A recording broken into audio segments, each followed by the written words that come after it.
Hi there. Thank you so much for being here. Today I'm going to share two new tips for building self compassion. One of them works with the energy of the heart center, which is super powerful, and I'm very excited to share that one with you. And then one other tip for today for building self compassion. And again, the reason we care about self compassion is it's really helpful for our mood and our health and our well being overall. And it helps us integrate our challenges and life experiences. It helps us grow and take the steps that we might need to take in our life for change or for courage to do the things that we want to do.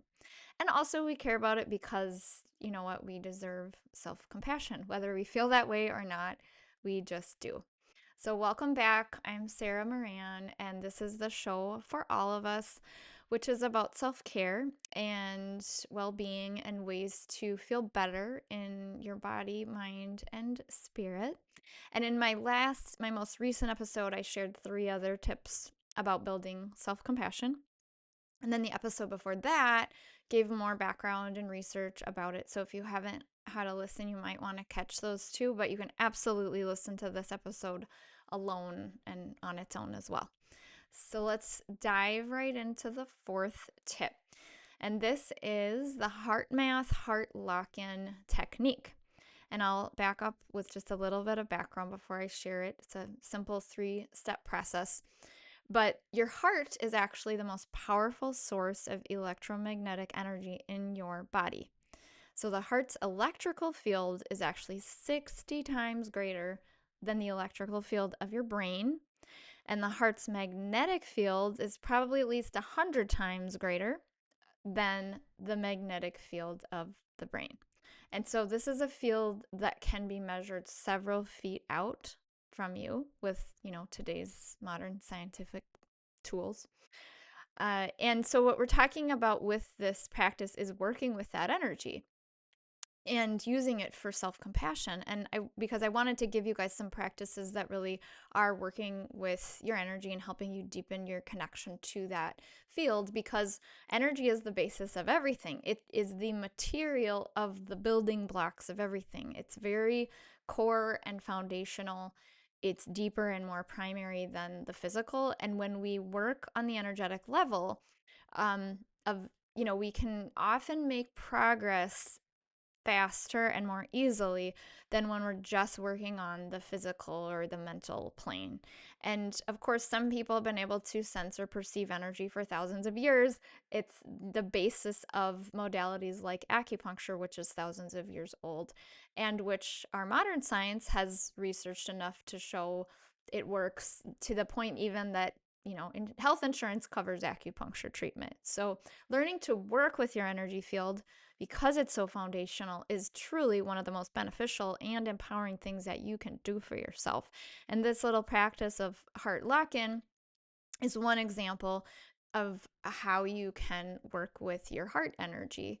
And HeartMath is the organization that developed the heart lock-in technique, and they study and research basically working with the power and the energy of the heart center for health, healing, well-being, resilience, stress relief, and much more.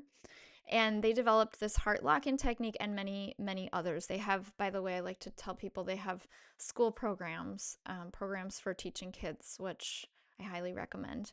And for all ages, they have different options and programs and courses of study. I will share their websites in the show notes or details, but it's heartmath.org or heartmath.com that both have different pieces of information. But anyway, here is the HeartMath heart lock-in technique for self-compassion. 3 steps. So step 1 is you're focusing your attention on your heart and the heart center, the center of your chest. So if you want, you can place your hands on your heart. I would recommend that if that feels good to you.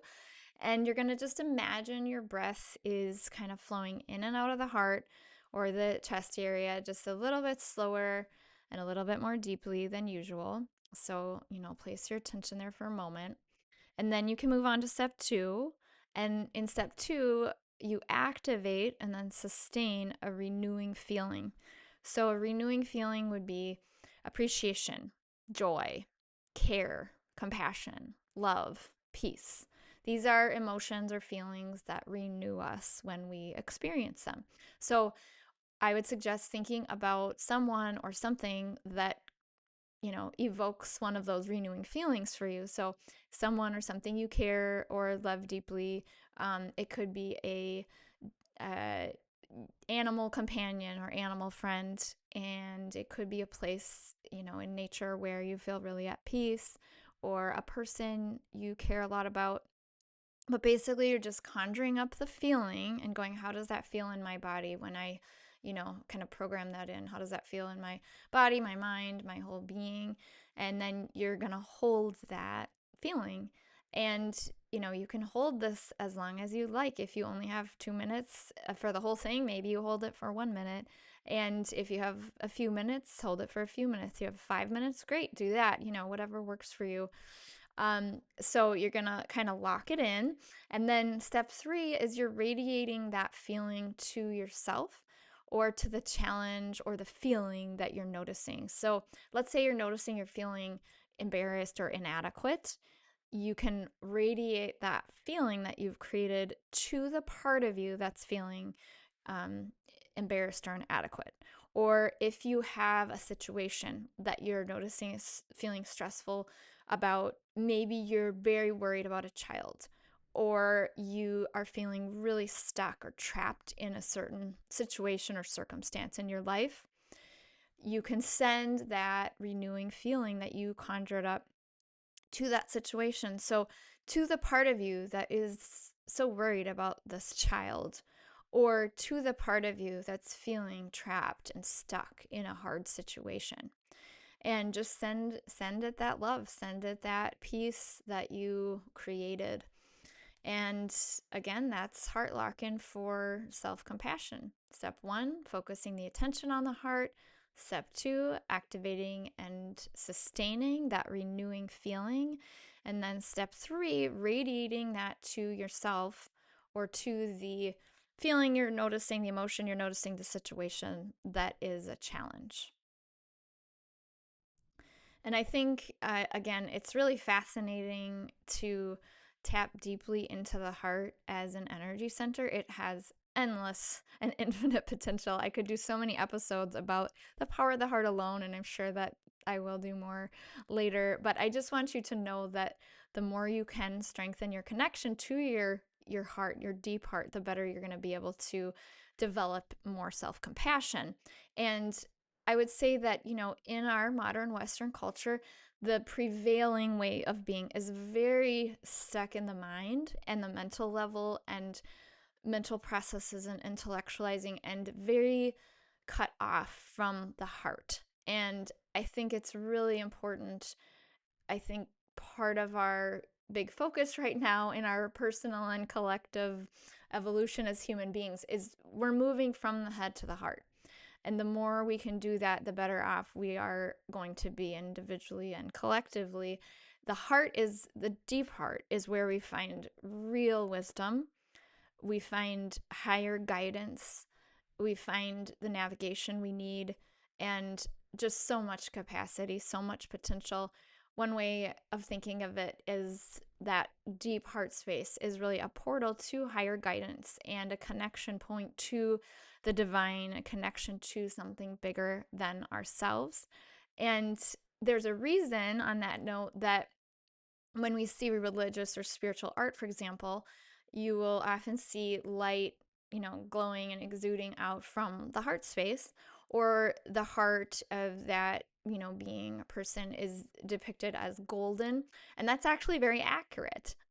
These great artists are often highly sensitive, highly perceptive, and may see and sense on planes and levels that the average person just doesn't typically access. And so seeing the energy of the heart center, especially in individuals where it's been really healed and refined and expanded, and it's, operating in its fullness with great love and kind of in all of its glory, it is exuding incredible light and power, powerful healing energy as well. So, yeah, really interesting stuff about the heart, and more on that later. Okay, so then my fifth tip that you could try is to just do a guided self compassion practice. So, listening to something on an audio. I mentioned, I think, in the last episode about the researcher Kristin Neff, who studies self compassion, does a lot of work in that area.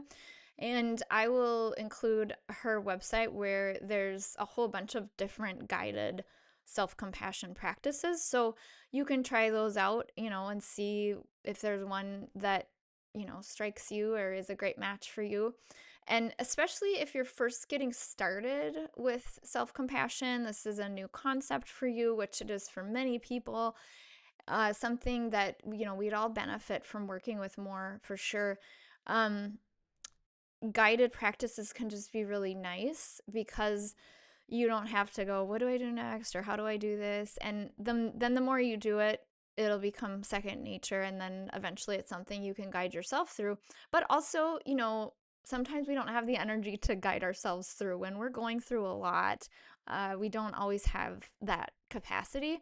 And so in those cases too, even if you've got it down and you've got, a way of doing self-compassion that you really like, you can just say, I'm just going to listen. I'm going to let somebody else guide me. And all you've got to do is, sit back and hit play and follow along. So I would just recommend checking out different ones. I'm sure you can search up online and find all kinds of self-compassion guided practices. And, if there's some you like, just bookmark them or note them in some way.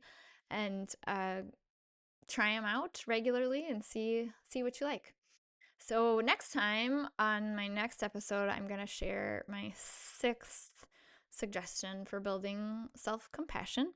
And it's very easy, but I just kind of had a lot I wanted to say about that one, I realized, and just wanted to keep this a little bit shorter for you. So thank you so much for being here and for listening. And I truly hope that this has been helpful for you. And please do go ahead and share this with anybody who you think might benefit from the information. Remember that the show is free on YouTube, Apple Podcasts, Spotify, and you can subscribe or follow to make sure you get notified when there's a new episode out. And then also a reminder, if you didn't hear tips 1 through 3, that's in the previous episode. It has some other ideas for you. And then the one before that is the general background on self-compassion if you would like to learn more. So thanks again and take care. Bye.